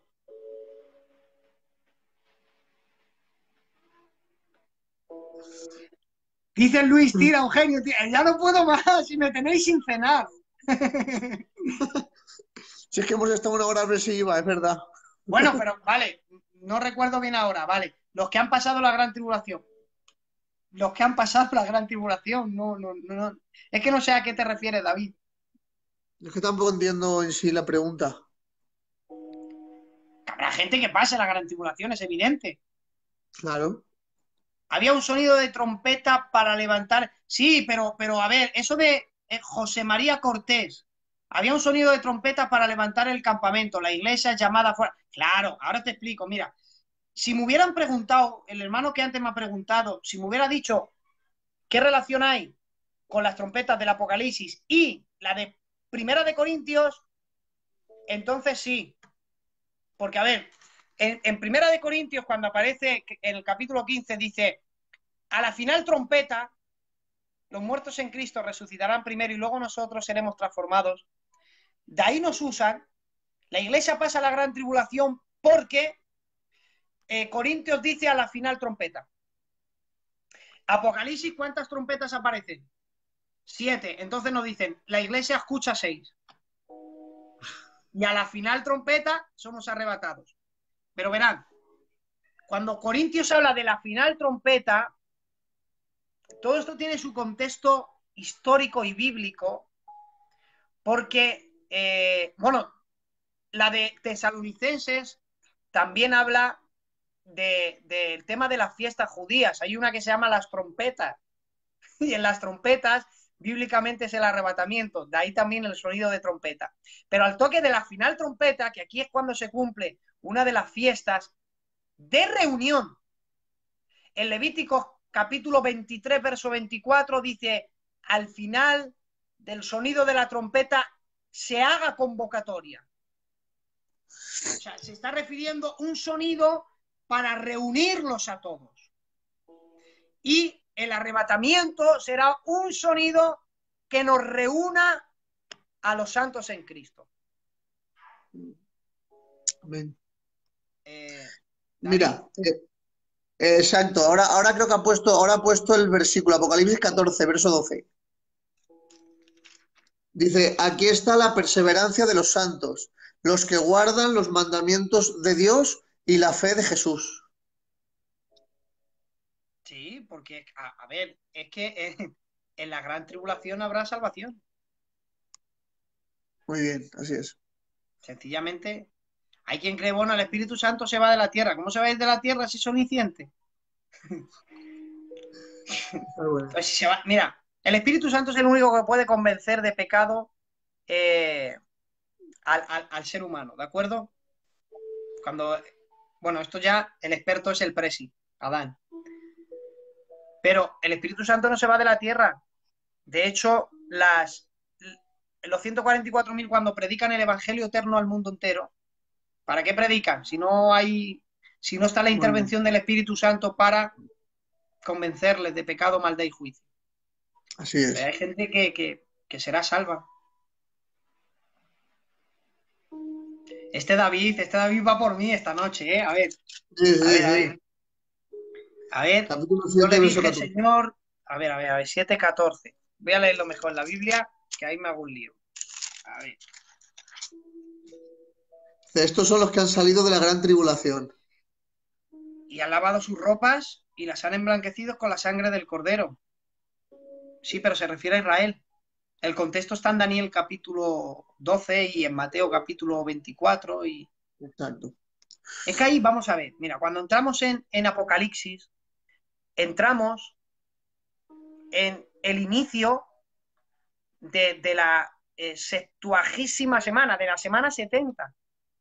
Y lo que en los 490 años se cumplía todo el plan con Israel, hay 7 años que faltan, que están parados. Digamos que es como si jugamos tú y yo un partido de fútbol y tú te llamas Israel y yo soy un fichaje estrella que nadie sabía, que estaba escondido.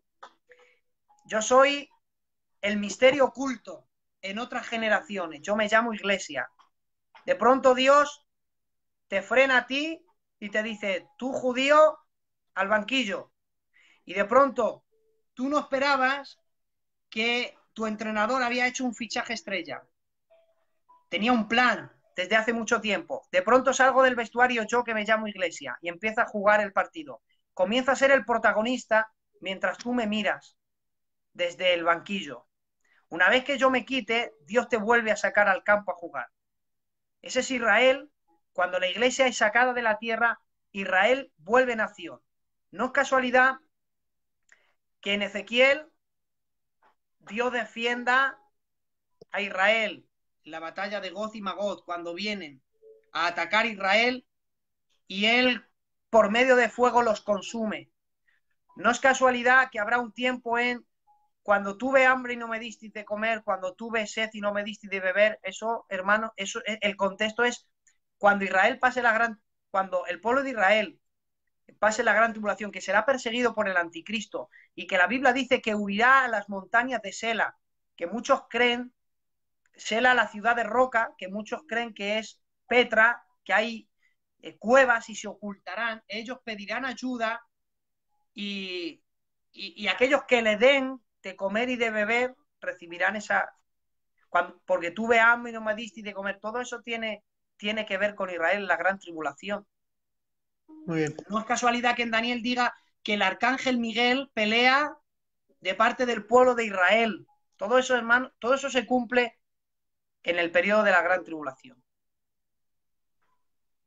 Muy Con bien. Israel, con Israel. A ver, dice, mi pregunta es, ¿de dónde pone que el reloj profético de Israel, Se para. simplemente estudiante, como dice hoy, se para? No, vamos a ver, se para. Estoy hablando en un término simbólico. Cuando la Biblia dice, y después de las 62 semanas se le quitará la vida al Mesías, esa y hace una separación entre la 69 y la que queda. La que queda. La y, esa frase, esa y hace la separación entre una y esa. A esa y yo la he llamado en una manera simbólica que se detiene, es que se detiene. Se detiene y en ese paréntesis la iglesia nace la iglesia.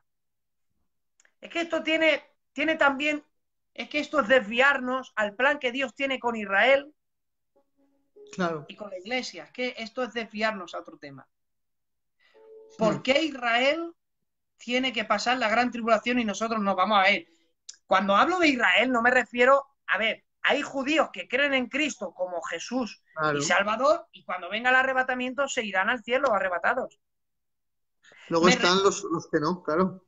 Claro, Los que entonces, esperan al Mesías, claro. claro, el Israel que se quede, mira, Dios tiene que cumplir ciertas promesas que Dios hizo a Abraham, a Isaac y a Jacob y a David, que fue tu reino perdurará para siempre, un reino que no tendrá fin jamás.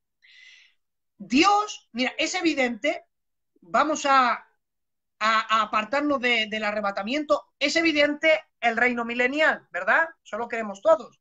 Los que pasan la gran tribulación y los que no, creemos que hay un reino que establecerá por 1000 años, ¿sí o no? Exacto, el milenio, sí. Bien, el milenio, ¿dónde establecerá Dios su reinado? En Israel. Claro. De ahí es la paz dentro de tus muros, porque hay 75 días de transición o 75 días de preparación antes del milenio, donde el desierto correrán ríos. La tierra será preparada para la llegada del Mesías. El milenio es la... Mira, a ver, el milenio son dos cosas. Número uno, para traer justicia perdurable. Ungir al santo de los santos. Cuando los reyes, ¿qué se le hacían a los reyes? Se les ungía antes de ser rey. Ungir al santo de los santos nos habla de que Cristo establecerá un reino milenial. ¿Dónde? En Jerusalén, en la santa ciudad. Desde ahí comenzará su reino milenial. Israel estará rodeada de muros. Por eso, orad por la paz de Jerusalén. La paz sea dentro de tus muros. Israel será rodeada de muros. Todo el que vaya allí conocerá justicia perdurable, lo que ningún reino ha establecido en el mundo, que es un reino de justicia, de paz y seguridad verdadero. Cristo lo establecerá en el reino milenial, lo va a demostrar. Pues bien, ay, ¿qué ha pasado el crío? Cuando Cristo establezca el reino milenial, Él va a demostrar la justicia perdurable al mundo entero. Ahí es cuando Israel vemos que forma parte con el plan de Dios. Es la tierra de Israel. Dios la necesita para cumplir cierta profecía. ¿Por qué el mundo está en guerra contra Israel? Por una sencilla razón. Si hubiera una nación en el planeta que pudiera destruir la tierra de Israel, que es como Nueva Jersey de grande, si la pudieran destruir, demuestran que Dios es un mentiroso. ¿Por qué todos los ataques a Israel? ¿Por qué todos quieren destruir a Israel? ¿Por qué los árabes tiran misiles a la tierra de Israel y dicen los árabes, y esto está en YouTube, que vienen los misiles y hacen ¡fum! Hay una tecnología secreta de Israel que desvía los misiles. Aunque tiraran 1000 millones de bombas atómicas, no tocan la tierra de Israel. ¿Por qué? Porque Dios ha dicho, que hay ciertas profecías que tienen que ser cumplidas ahí y la tierra de Israel no se va a destruir jamás. Israel como pueblo pasa la gran tribulación, pero hay un plan de Dios con la tierra que no va a ser destruida jamás. No es que Israel pase la gran tribulación, los cristianos, o sea, los que creen en Jesús como Mesías son arrebatados. Muy bien, así es. Pues nada, hermano, creo que ha sido una bendición, pero creo que tienes que cenar, que tienes que descansar, que no has cenado. Y Y llevamos creo que ha quedado desde las 10 haciendo desde pruebas. las 10 probando a ver si esto funcionaba o no funcionaba. Al final, gracias a Dios, ha funcionado. Ha sido una bendición totalmente y creo que ha quedado bastante claro. Hay gente que quiere saber más cosas y que las trataremos si Dios quiere otro día. Amén. Así que creo que hasta aquí el Señor nos ha bendecido y si quiere vamos a hacer una pequeñica oración para despedir esto. Por favor. ¿Vale? Venga, pues Sí, vamos a sí. cerrar los ojos. Padre, te damos gracias, Señor, por esta noche, Señor, por tu siervo, por todo lo que a través de él nos has enseñado, Señor. Sin más, eterno Dios del cielo, pedirte que bendigas a cada una de las personas que han estado oyendo y que hemos estado disfrutando, Señor, de esta noche. Lo dejamos todo en tus manos, en el nombre poderoso de Jesucristo, nuestro Señor. Amén. Pues nada, Dios te bendiga. Gracias por la invitación. Me he sentido honrado estar en una tertulia donde hay hombres de un alto calibre, hermano. Gracias. De verdad, me habéis honrado y me habéis hecho sentir predicador en esta noche. Dios te bendiga un montón. Bendiciones. Hasta la próxima. Hasta la próxima. Amén. Finalizo, ¿verdad? Sí. Bendiciones. Bendiciones.